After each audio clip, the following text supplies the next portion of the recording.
Hello, magandang umaga, mabuhay. Kami muli ay narito para mag-share sa inyo ng aking asawang si Mr. Silent ng mga activities namin nung kasama namin ang aming mga chikiting na pamangkin. Yan nga po, sobrang saya namin. Nagbabanding ng aking asawa kasama aking pamangkin na akala mo mga bola ang tumatalbog, Akala ko bola lang tumatalbog, pati yung nagsushoot na yan. One hand lang ang asawa ko, di ba? Ang galing. Okay, i-flex ko lang ang galing ng aking asawa. Diyan. Pero sa court, sa takbo lang siya ng takbo. Pero magaling din naman.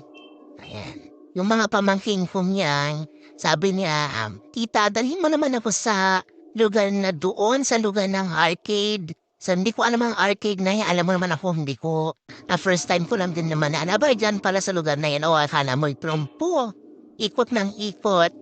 O, di ba? Ang saya-saya.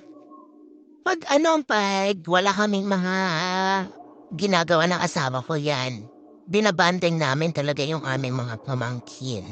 Di ba? Ayan, nag-aantay kami niyan. May lumabas na ticket. Di ba pagkatapos na may ticket, abay, nabudol ata kami.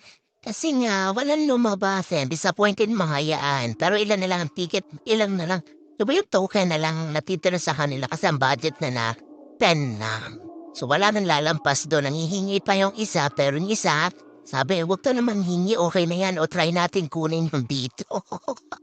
Kaya nila, madali lang siya. O, tingnan mo, lalo na pag nalug-alog yan ay lalabas ang pera o yung tinatawag na token. Pero di kasi ako marunong yan kaya pinipigilan ko yung asawa kong dyan. Kasi nga, sa masasayang lang Sabi ko, doon na lang kayo sa nag-i-enjoy kayo kaysa dyan matasayang na yung tupong.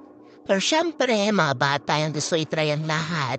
Salamat nga pala sa nasusubscribe sa aming vlog. Salamat po sa walang sawa niyong pagsusuporta. See you po, Mr. Silent and Mrs. Vlog Loud. Thank you, mwah, mwah, mwah, mwah.